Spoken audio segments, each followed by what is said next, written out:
آپ نے فرمایا جو عورت 4 کام کر لے، 5 ٹائم کی نماز کی پابندی کرے، رمضان کا روزہ رکھے اور اپنے شوہر کی اطاعت اور خدمت کرے۔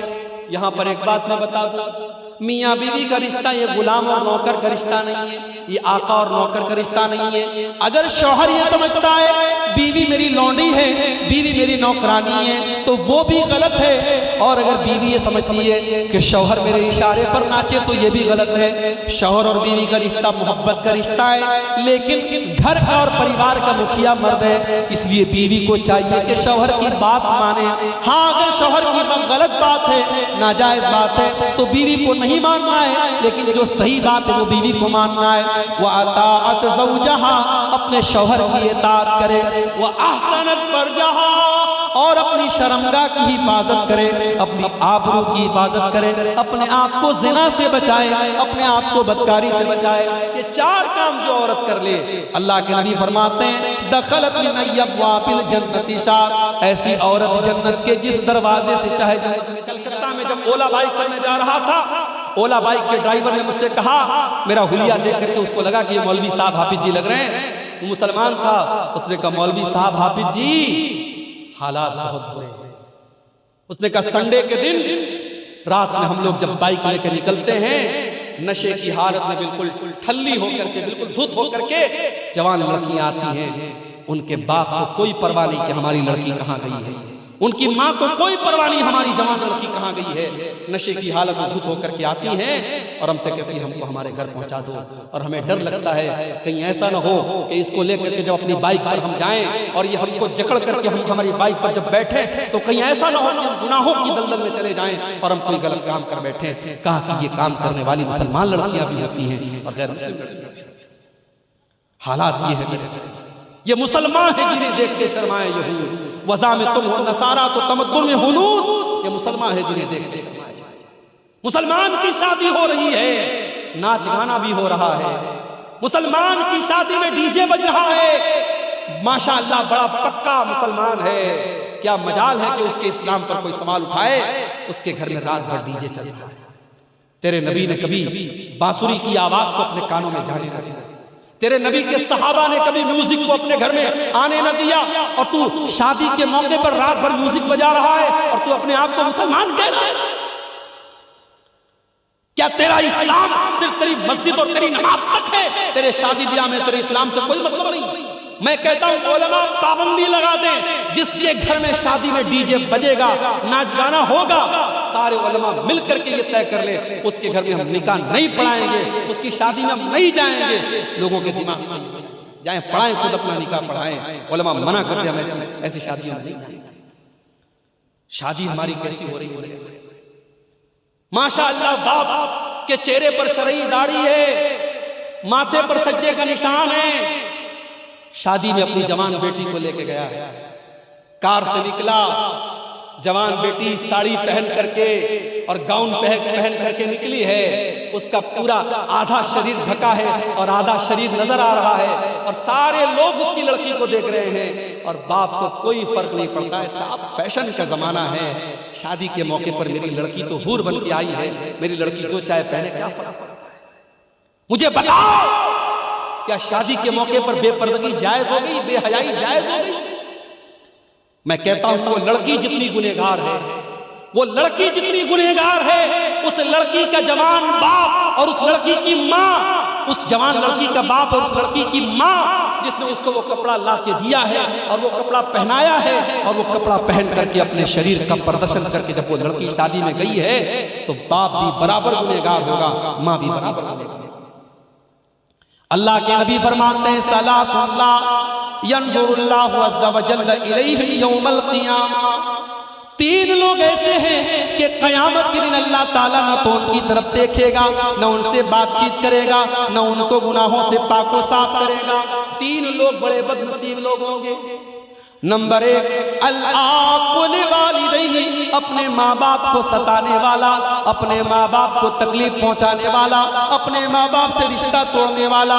نمبر 2 والمرأة المترجلہ، مردوں کی نقل کرنے والی، مردوں کی کاپی کرنے والی عورت۔ اور نمبر 3 الدیوس الذی یقر فی اہلہ الخبث، وہ دیوس آدمی، وہ بے غیرت آدمی، وہ بے شرف آدمی جس کے گھر کی بہو بیٹی بے حیائی کا کام کرے اور اس کو کوئی فرق نہ پڑے۔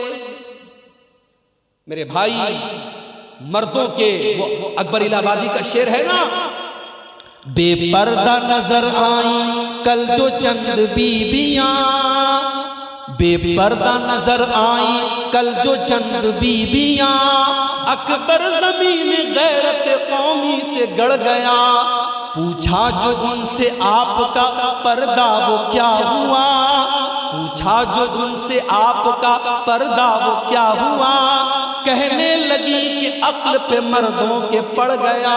یہ مردوں کی عقل پہ پردہ پڑا ہے۔ آج تو شادیوں میں کرسی پر بھی عورتوں سے زیادہ پردے میں تو کرسی رہتی ہے، کرسی بیچاری پوری کورڈ رہتی ہے، اور اس شادی میں آنے والی لڑکیاں اور عورتیں ان کے شریر نظر آتے رہتے ہیں۔ اور یہ شادی کس کی ہوتی ہے؟ مسلمان کی شادی ہوتی ہے۔ میرے بھائیوں، آج اگر ہم پر اللہ کا عذاب آ رہا ہے، ہم پر مصیبتیں آ رہی ہیں اور ظالم آج ہم پر حکمراں بنے ہوئے ہیں، تو اس کی کہیں نہ کہیں وجہ ہماری بدعمالیاں ہیں۔ اور علامہ اقبال کا بڑا سچا شعر ہے، وَذَا میں تم ہو نصارہ تو تمدن میں ہنود، یہ مسلمان ہیں جنہیں دیکھتے شرمائے۔ تو اللہ کے نبی سے پوچھا گیا کہ سب سے بڑا گناہ کون سا گناہ ہے؟ آپ نے فرمایا ان تجعل للہ ندا وهو خلقک، سب سے بڑا گناہ یہ ہے کہ تم اللہ کے برابر کسی کو ٹھہراؤ۔ پھر پوچھا گیا اللہ کے نبی اس کے بعد سب سے بڑا گناہ کیا ہے؟ آپ نے فرمایا ان تقتل ولدک خشیۃ ان یتعلم، دوسرا سب سے بڑا گناہ یہ ہے کہ تم اپنے بچوں کو قتل کرو اس ڈر سے کہ وہ بچہ تمہارے ساتھ کھائے گا۔ اپنی اولاد کو قتل کرو، اپنی اولاد کو مار ڈالو اس ڈر سے کہ اولاد کو کھلانا پڑے گا۔ 1400 سال پہلے لوگ بیٹیوں کو زندہ زمین میں گاڑ دیا کرتے تھے، اور آج بھی بیٹیوں کو ماں کے پیٹ میں مار دیا جاتا ہے۔ ہمارے پاس ایسے بھی لوگوں کا فون آتا ہے، مولوی صاحب میرا میڈیکل اسٹور ہے، میں دوا کا کاروبار کرتا ہوں، میں دوا بیچتا ہوں، میرے پاس لوگ آتے ہیں اور کہتے ہیں کہ ہمیں وہ دوا دے دو جس سے ماں کے پیٹ میں بچہ گرا دیا جائے، ایبارشن ہو جائے اور حمل ساقط ہو جائے، پریگننسی ختم ہو جائے۔ مولوی صاحب ہم تو میڈیکل اسٹور کا کام کرتے ہیں، ہم تو دوا کو بیچنے کا کام کرتے ہیں، اگر وہ دوا ہم دیتے ہیں تو کیا ہم کو گناہ پڑے گا؟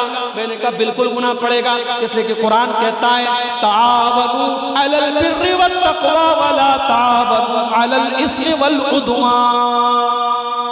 قرآن کہتا ہے گناہ کے کام میں اور غلط کام میں ایک دوسرے کا سپورٹ مت کرو۔ اگر آپ دوا کا کاروبار کرتے ہیں اور آپ وہ دوا بیچتے ہیں اس سے ماں کے پیٹ میں حمل ساقط ہوتا ہے، اس بچے کے قتل میں آپ بھی بھاگیدار بن جائیں گے، اس میں آپ بھی شریک ہو جائیں گے۔ میں نے کہا قطعی ایسا کام مت کیجیے اور مت کیجیے۔ اور اصول سمجھ لو، اصول سمجھ لو، کلیہ چکوا لو، جو چیز غلط ہے، غلط چیز کا کاروبار کرنا بھی غلط ہے۔ جو چیز حرام ہے، حرام چیز کا بزنس کرنا بھی حرام ہے۔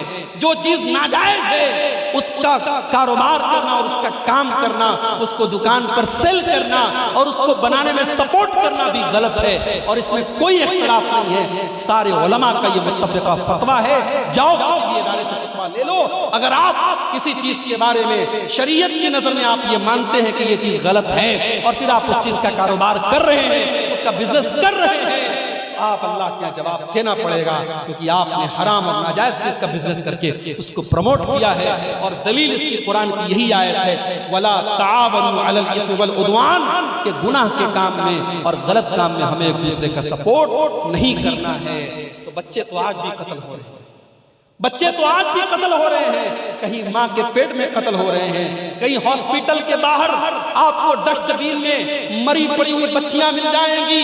اور آج بھی ہماری بھارت سرکار یہ نعرہ لگاتی ہے بیٹی بچاؤ بیٹی پڑھاؤ۔ آج 2023 اور 2024 شروع ہونے والا ہے، ترقی کا زمانہ ہے، ہمارا بھارت چندریان ہمارا چاند تک پہنچ گیا ہے۔ آج کے دور میں ہماری سرکار کو نعرہ لگانا پڑتا ہے بیٹی بچاؤ بیٹی پڑھاؤ۔ کیوں؟ کیوں؟ کیونکہ سرکار کا یہ ڈاٹا ہے، یہ گورنمنٹ کا ڈاٹا ہے کہ ہر سال سینکڑوں بچیوں کو ماں کے پیٹ میں مار دیا جاتا ہے۔ اللہ کے نبی نے فرمایا شرک کے بعد دوسرا سب سے بڑا گناہ یہی ہے کہ انسان اپنی اولاد کو قتل کر دے، یہ سوچ کر کے قتل کر دے کہ بیٹی پیدا ہوگی، اس کی شادی کیسے کریں گے، اس کو کیسے پڑھائیں گے، کیسے اس کی تعلیم کا انتظام کریں گے۔ میرے بھائی یہ دماغ سے نکال دیجئے کہ اولاد کو آپ کھلاتے ہیں، یہ دماغ سے نکال دیجئے کہ بیوی کو آپ کھلاتے ہیں۔ کبھی غور کرنا، جب شادی نہیں ہوئی تھی تب کتنا کماتے تھے، شادی کے بعد کتنا کما رہے ہو، اور بچے ہونے کے بعد کتنا کما رہے ہو۔ جب بیوی آتی ہے شادی کے بعد، اس کے مقدر کی روزی بھی اللہ تم کو دیتا ہے، اور جب بچہ گھر میں آتا ہے اس کا مقدر بھی اللہ آپ کو دیتا ہے۔ کبھی یہ مت سمجھو کہ اپنے بچوں کو ہم کھلاتے ہیں، ہم اور آپ نہیں کھلاتے، اللہ کھلاتا ہے۔ یہ الگ بات ہے، کسی کی مہینے کی آمدنی 10 لاکھ روپے ہے، کسی کی 10,000 روپے ہے، اور کوئی بیچارہ بڑی مشکل سے اپنا گزر بسر کر رہا ہے، مگر اللہ تعالیٰ سب کو کھلا رہا ہے، سب کو پلا رہا ہے۔ اولاد کو قتل مت کرو میرے بھائی، اولاد کی ہتیا کرنا یہ بہت بڑا پاپ ہے۔ پھر پوچھا گیا اللہ کے نبی اس کے بعد تیسرا سب سے بڑا گناہ کیا ہے؟ آپ نے فرمایا ان تزانی حلیلۃ جارک، اپنے پڑوسی کی بیوی کے ساتھ زنا کرنا۔ زنا تو کسی کے ساتھ بھی حرام، لیکن پڑوسی کی بیوی کا نام کیوں لیا اللہ کے نبی نے؟ کیونکہ پڑوسی پر پڑوسی وشواس کرتا ہے، پڑوسی پر پڑوسی بھروسہ کرتا ہے، پڑوسی گھر کو بند کر کے جاتا ہے تو پڑوسی سے بول کے جاتا ہے میرے گھر کی رکھا کرنا، میرے گھر کی حفاظت کرنا۔ پڑوسی کا بڑا حق ہوتا ہے میرے بھائی، اگر پڑوسی کی بیوی کے ساتھ اور پڑوسی کی بیٹی کے ساتھ اور پڑوسی کی بہن کے ساتھ اگر کوئی زنا کر رہا ہے تو یہ گناہ پر گناہ ہے، یہ بہت بڑا گناہ ہے۔ اللہ کے نبی نے اس کو تیسرا سب سے بڑا گناہ قرار دیا ہے۔ آج جو حالات میرے سامنے ہیں میرے بھائی، جو حالات ہم دیکھ رہے ہیں، آج معاشرے میں شادی کو بہت مشکل بنا دیا گیا۔ آپ کے اسی کلیا چک کے علاقے میں جہاں الحمدللہ اہل حدیثوں کی بہت بڑی بستی ہے، پورا علاقہ اہل حدیثوں کا علاقہ ہے، جمعہ کی نماز میں آ جاؤ 2-2 ہزار 2,500 نمازی بھرے رہتے، اتنی بڑی بڑی مسجدیں ہیں آپ کے علاقے میں۔ لیکن اس علاقے میں جب ہم آتے ہیں اور لوگ کہتے ہیں مولوی صاحب ہمارے یہاں لین دین بہت چلتا ہے، شادی میں تھوڑا بول دیجیے، بڑی ڈیمانڈ کی جاتی ہے، تھوڑا اس پر بھی بول دیجئے گا۔ میں نے پوچھا غریب باپ اپنی لڑکی کی شادی کیسے کرتا ہے؟ تو کسی نے کہا مولوی صاحب غریب آدمی یا تو بینک سے لون لیتا ہے یا گھر بیچ دیتا ہے۔ میرے بھائیو آج ہم نے بیٹیوں کو اتنا بڑا بوجھ بنا دیا کہ بیٹی کی شادی کرنے کے لیے باپ کو اپنا گھر بیچنا پڑتا ہے اور باپ کو بیاج پر بینک سے لون لینا پڑتا ہے۔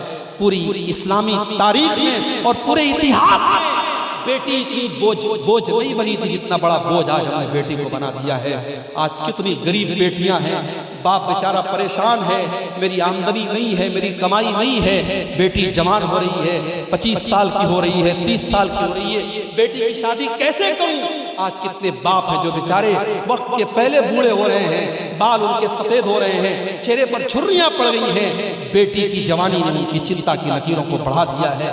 میرے بھائیو اللہ کے واسطے ہوش کے ناخن لو، اللہ کے واسطے ہوش کے ناخن لو۔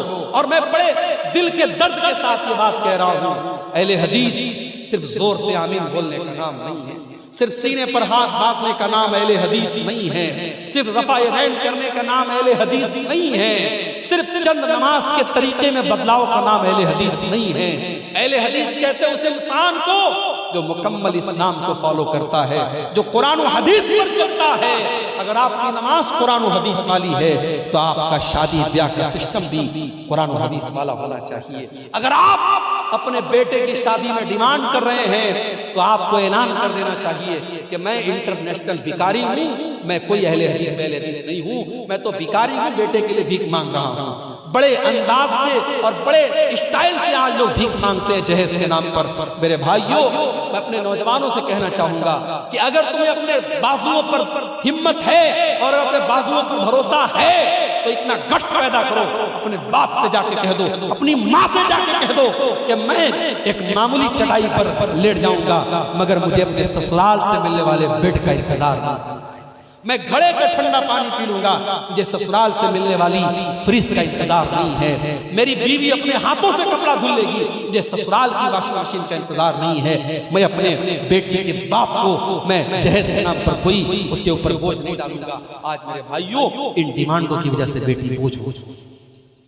نکاح کو آسان کرو میرے بھائی، نکاح کو آسان کرو، ورنہ آج ابھی نیوز آئی ہے یو پی کے اندر سے، مدرسے میں پڑھنے والی لڑکی اسلام چھوڑ کر کے دوسرے مذہب میں داخل ہو چکی ہے، مرتد ہو چکی ہے۔ یہ اتر پردیش کی نیوز ہے۔ آج اتر پردیش سے لے کر بنگال تک کتنی مسلمان لڑکیاں ہیں جو اسلام کو چھوڑ رہی ہیں، مرتد ہو رہی ہیں، دین اسلام کو چھوڑ کر کے دوسرے مذہب میں داخل ہو رہی ہیں۔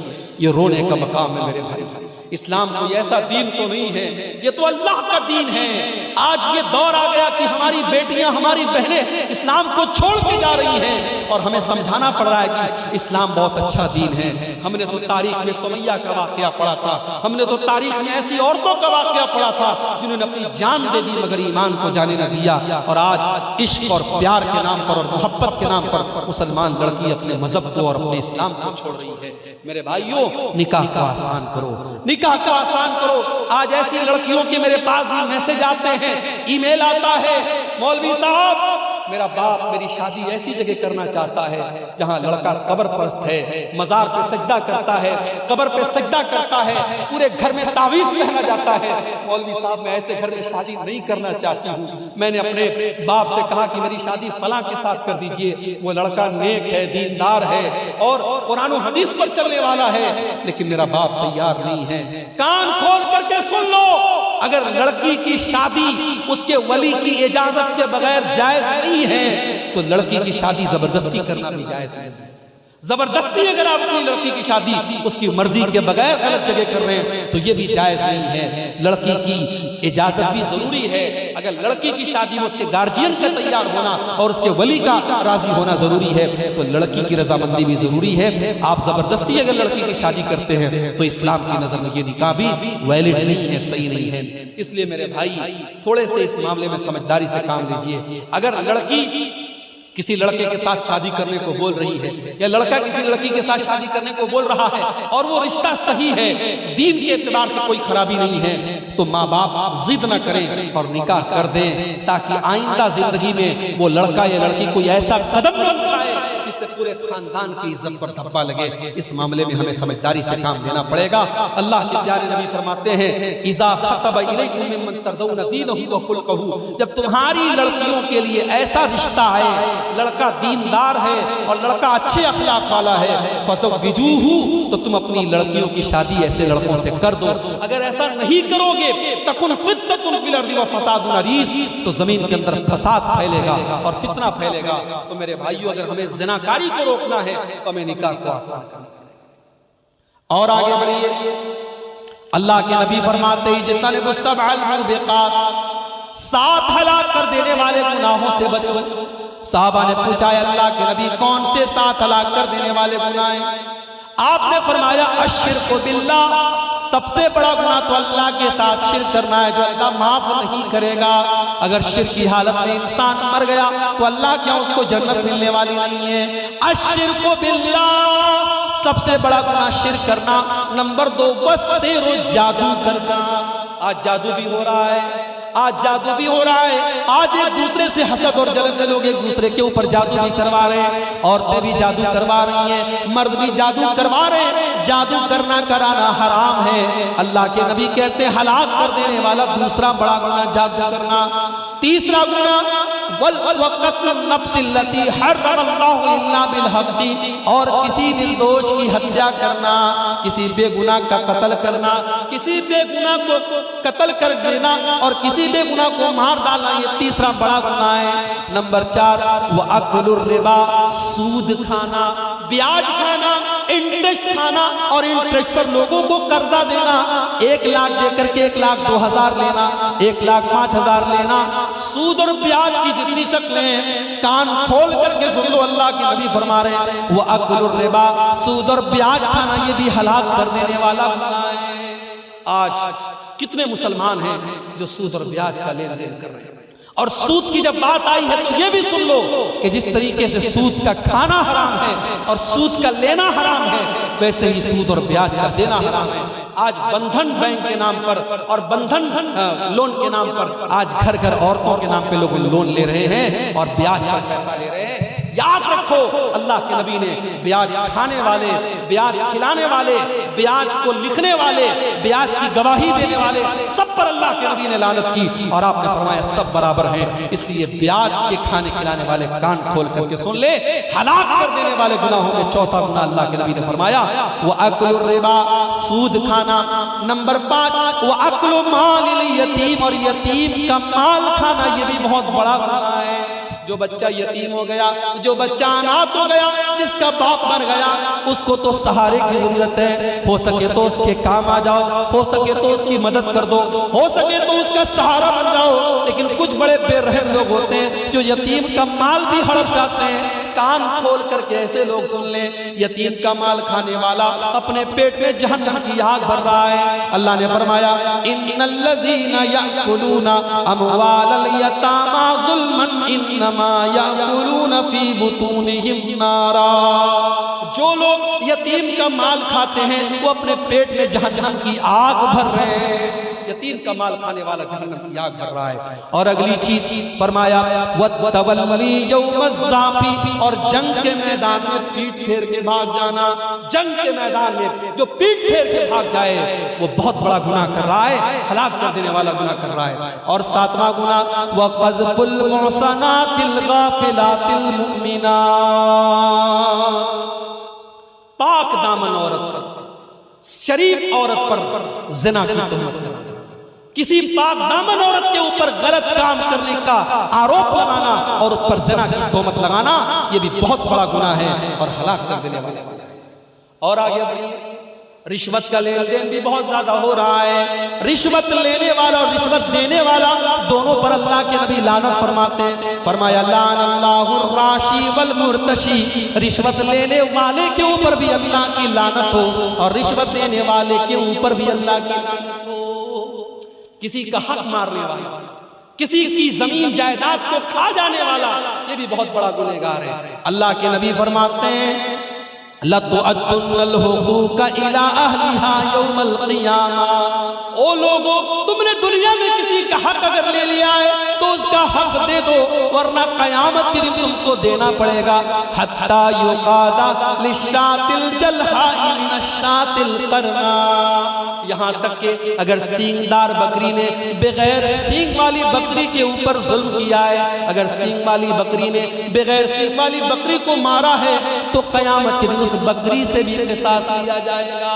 کسی کی زمین اور جائیداد کو اگر ہڑپ لیا کسی نے تو اللہ کے نبی فرماتے ہیں انما اقطع له قطعة من النار، کسی کی زمین و جائیداد کو ہڑپنے والا اور ناجائز قبضہ کرنے والا وہ جہنم کی آگ کا ٹکڑا لے رہا ہے۔ وہ یہ نہ سمجھے میں زمین لے رہا ہوں، میں جائیداد لے رہا ہوں، میں پراپرٹی لے رہا ہوں، وہ جہنم کی آگ کا ٹکڑا لے رہا ہے۔ اسی طریقے سے شراب پینے والا، جو شراب پیتا ہے، اور جب شراب کی بات آئی ہے تو کان کھول کر کے سن لیجئے، جتنی چیزوں کے اندر نشہ ہے، چاہے وہ سگریٹ کی شکل میں ہو، چاہے وہ گٹکے کی شکل میں ہو، چاہے وہ تمباکو کی شکل میں ہو، نشہ اور جتنی بھی چیزیں ہیں، جتنی چیزوں کے اندر نشہ ہے وہ تمام کی تمام چیزیں حرام ہیں۔ اللہ کے نبی نے شراب کا بھی نام لیا، لیکن اللہ کے نبی نے دوسری حدیث میں فرمایا ما اسکر کثیرہ فقلیلہ حرام، جو چیز زیادہ کھانے سے نشہ ہوتا ہے وہ تھوڑا سا کھانا بھی حرام ہے۔ اور دوسری حدیث میں اللہ کے نبی نے فرمایا کل مسکر خمر، ہر نشہ والی چیز شراب ہے۔ جس چیز کے اندر نشہ ہوتا ہے، چاہے وہ ڈرگز کی شکل میں ہو، چاہے وہ ہیروئن کی شکل میں ہو، چاہے وہ چرس اور گانجے اور افیم کی شکل میں ہو، جس چیز کے اندر نشہ پیدا ہوتا ہے اس کا وہی حکم ہے جو شراب کا حکم ہے۔ کل مسکر خمر وکل خمر حرام، ہر نشہ والی چیز شراب ہے اور ہر شراب حرام ہے۔ جو شراب پیتا ہے، اللہ کے نبی نے فرمایا من شرب الخمر، جو شراب پیتا ہے قیامت کے دن اسے جہنمیوں کے پیپ اور مواد کو پلایا جائے گا، اور شراب پینے والے کی 40 دن تک کی نماز قبول نہیں ہوتی۔ اسی طریقے سے میرے بھائیوں، نماز چھوڑنا بھی بہت بڑا ہے۔ جو لوگ نماز نہیں پڑھتے عبدالغفار صاحب کی تقریر بڑے شوق سے سنتے ہیں. میں آتا ہوں کلیا چک میں، بہت سارے لوگ کہتے ہیں شیخ صاحب پہلی مرتبہ آپ کو ڈائریکٹ سن رہا ہوں، ابھی تک موبائل پر سنتا ہوں. بڑی محبت کرتے ہیں آپ، بڑے شوق سے علماء کی تقریروں کو سن رہے ہیں، مگر پتہ چلا کہ نماز کی پابندی نہیں کرتے ہیں. میرے بھائی، یہ علماء کی محبت آپ کو کام نہ دے گی. یہ یوٹیوب پر 3 گھنٹے تقریریں سننا آپ کو کام نہ دے گا اگر آپ نے نماز کی پابندی نہ کی. اس لیے کہ نماز چھوڑنے والا، نماز کو برباد کرنے والا اور نماز میں لاپرواہی کرنے والا کون ہے؟ اللہ نے فرمایا قرآن کے 16ویں پارے میں، فَخَلَفَ مِن بَعْدِهِمْ خَلْفٌ أَضَاعُوا الصَّلَاةَ وَاتَّبَعُوا الشَّهَوَاتِ فَسَوْفَ يَلْقَوْنَ غَيًّا.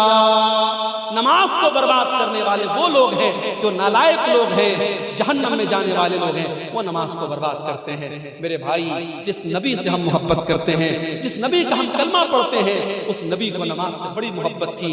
اللہ کے نبی جب ٹینشن میں ہوتے تھے، حضرت بلال سے کہتے تھے، یا بلال ارحنا بالصلاۃ، اے بلال جلدی سے اذان دے دو اور نماز کے ذریعے ہمارے دل کو سکون پہنچاؤ. اور اللہ کے نبی نے آخری وصیت یہ فرمائی، اپنے انتقال کے پہلے آپ نے امت کو یہ میسج دیا، الصلاۃ الصلاۃ، اے لوگوں نماز کی پابندی کرو اور اپنے غلاموں اور لونڈیوں کا خیال رکھو.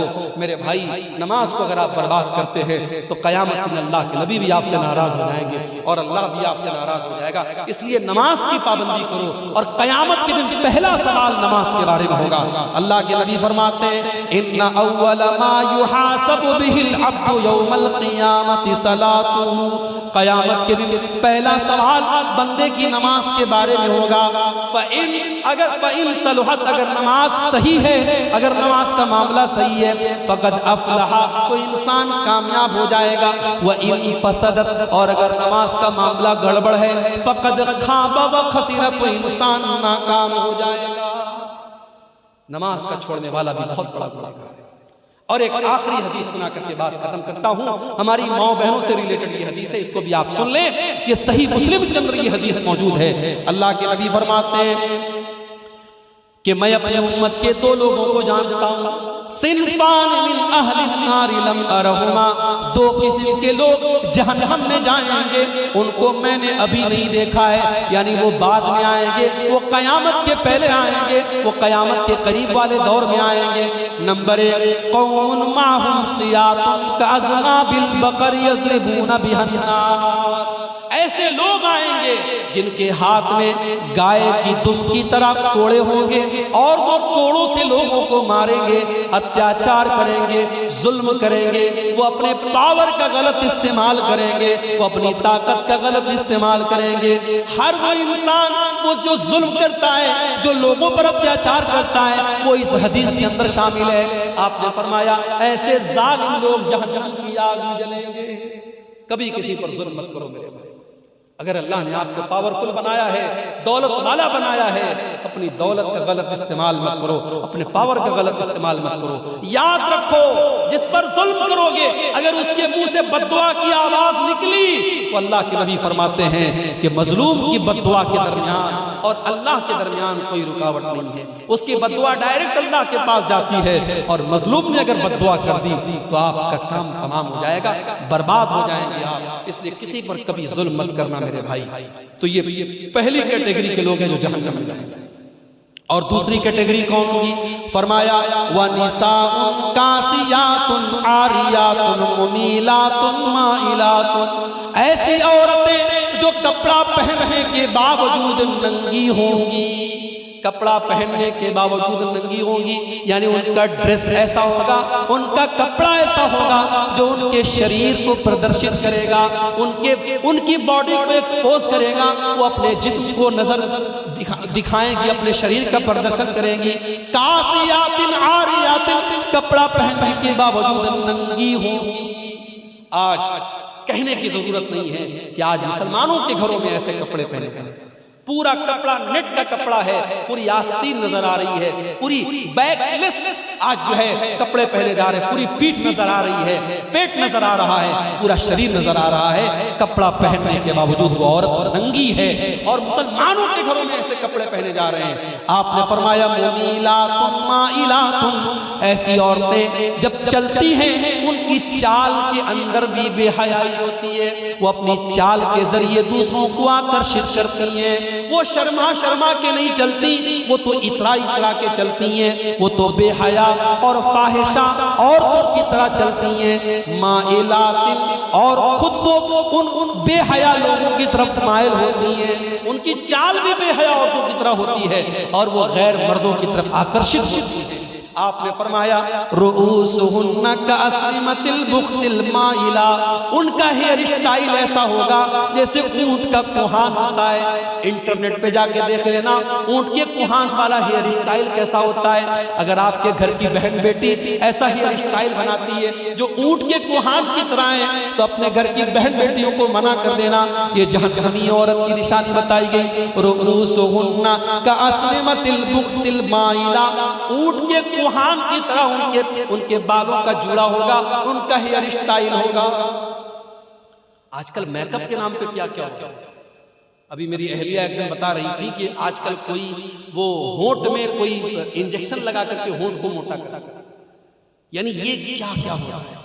پلک کو جو ہے آئی برو کو بالکل جو ہے برابر کر دیتی ہیں اور اس میں کاٹ چھاٹ کرتی ہے، جبکہ اللہ کے نبی نے متنمسات جو آئی برو کے ساتھ چھیڑ چھاڑ کرتی۔ ہاں اگر کسی عورت کی آئی برو عام عورتوں کے مقابلے میں بہت زیادہ عجیب و غریب لگ رہی ہے، بدصورت والی کیفیت ہے، تو اس کو وہ صحیح کر سکتی ہے، لیکن خوبصورتی کے نام پر اچھی خاصی اپنی آئی برو کو سیٹ کرنا یہ صحیح نہیں ہے، اور ہونٹ کے اندر انجیکشن لگا کے ہونٹ کو موٹا کرنا یہ حرام ہے میری ماں اور بہن۔ ہاں کسی عورت کے اگر چہرے پر بال آ گئے، ظاہر ہے کہ عورت کے چہرے پر بال نارملی نہیں آتے تو ان کو وہ ریموو کر سکتی ہے، ان پر ویکسنگ وغیرہ کروا سکتی ہے، مگر نارمل اپنے بالوں میں ویکسنگ وغیرہ کروانا یہ صحیح نہیں ہے۔ تو فیشن کے نام پر آج بہت کچھ آپ نے فرمایا ایسی عورتیں جو بے حیائی کے کام کریں گی اور فیشن کے نام پر بے حیائی کریں گی، لا يدخلن الجنت، ایسی عورتیں جنت میں نہیں جائیں گی۔ جنت میں جانا تو بڑی دور کی بات ہے، ولا یجدن ریحھا، وہ جنت کی خوشبو بھی نہیں پائیں گی۔ اس لیے ہماری مائیں اور بہنیں اس حدیث کو سننے کے بعد اپنی اصلاح کر لیں، اپنے لباس اور اپنی ڈریس کو صحیح کر لیں۔ اور آخر میں یہی کہنا چاہوں گا میرے بھائی کہ ایک عورت کا جنت میں جانا زیادہ آسان ہے۔ آج تک آپ نے یہ سنا ہوگا عورتیں جہنم میں زیادہ جائیں گی، مگر میں آپ کو طریقہ بتا رہا ہوں، عورتیں 4 کام کر لیں تو جنت میں چلی جائیں گی۔ عورتوں کا جنت میں جانا مردوں کے مقابلے میں آسان ہے۔ عورتوں کو جہاد کے میدان میں نہیں جانا ہے، عورتوں کو جنگ کے میدان میں جا کے لڑنا نہیں ہے۔ بہت سارے کام جو مردوں کے ذمہ ڈالے گئے وہ عورت کو نہیں کرنا ہے، اور صرف 4 کام کر لے وہ جنت میں۔ ایما امرأة صلت خمسها وصامت شهرها وأطاعت زوجها وأحسنت فرجها دخلت من أي أبواب الجنة شاءت۔ آپ نے فرمایا جو عورت 4 کام کر لے، 5 ٹائم کی نماز کی پابندی کرے، رمضان کا روزہ رکھے اور اپنے شوہر کی اطاعت اور خدمت کرے۔ یہاں پر ایک بات میں بتا دوں، میاں بیوی کا رشتہ یہ غلام اور نوکر کا رشتہ نہیں ہے، یہ آقا اور نوکر کا رشتہ نہیں ہے۔ اگر شوہر یہ سمجھتا ہے بیوی میری لونڈی ہے، بیوی میری نوکرانی ہے، تو وہ بھی غلط ہے، اور اگر بیوی یہ سمجھتی ہے کہ شوہر میرے اشارے پر ناچے تو یہ بھی غلط ہے۔ شوہر اور بیوی کا رشتہ محبت کا رشتہ ہے، لیکن گھر کا اور پریوار کا مکھیا مرد ہے، اس لیے بیوی کو چاہیے کہ شوہر کی بات مانے۔ ہاں اگر شوہر کی غلط بات ہے، ناجائز بات ہے، تو بیوی کو نہیں ماننا ہے، لیکن جو صحیح بات ہے وہ بیوی کو ماننا ہے۔ وَأَطَاعَتْ زَوْجَهَا، اپنے شوہر کی اطاعت کرے، وَأَحْسَنَتْ فَرْجَهَا، اور اپنی شرمگاہ کی حفاظت کرے، اپنی آبرو کی حفاظت کرے، اپنے آپ کو زنا سے بچائے، اپنے آپ کو بدکاری سے بچائے۔ یہ 4 کام جو عورت کر لے، اللہ کے نبی فرماتے ہیں دخلت من أي أبواب الجنة شاءت، ایسی عورت جنت کے جس دروازے سے چاہے جنت میں چلی جائے۔ تو یہ چند گناہوں کے تعلق سے میں نے آپ کے سامنے میرے بھائیوں بات رکھی ہے۔ اب میں آخر میں اللہ سے یہی دعا کرتا ہوں، اللہ تعالیٰ جو بھی گناہ میں نے بیان کیے ہیں ہم سب کو ان گناہوں سے بچنے کی توفیق عطا فرمائے، اور اگر ہم میں سے کوئی ان گناہوں میں مبتلا ہے اللہ ہمارے ماں بہنوں کو بھی اور ہمارے مردوں کو بھی سب کو سچی توبہ کرنے کی توفیق عطا فرمائے۔ اللہ آج کا یہ پروگرام جن بھائیوں کی محنتوں سے منعقد ہوا ہے اللہ ان کی محنتوں کو قبول فرمائے، ان کو جزائے خیر عطا فرمائے۔ کل کا پروگرام بھی باقی ہے، کل ہمارے بڑے عزیز دوست شیخ ابوالکلام سلفی حفظہ اللہ جھارکھنڈ سے تشریف لا رہے ہیں، ہمارے بہت خاص دوست ہیں، کل ان کا بیان بھی آپ حضرات سنیں گے۔ اللہ تعالیٰ ان کی بھی محنتوں اور کوششوں کو قبول فرمائے، اللہ کہنے سننے سے زیادہ ہم سب کو عمل کرنے کی توفیق عطا فرمائے، آمین۔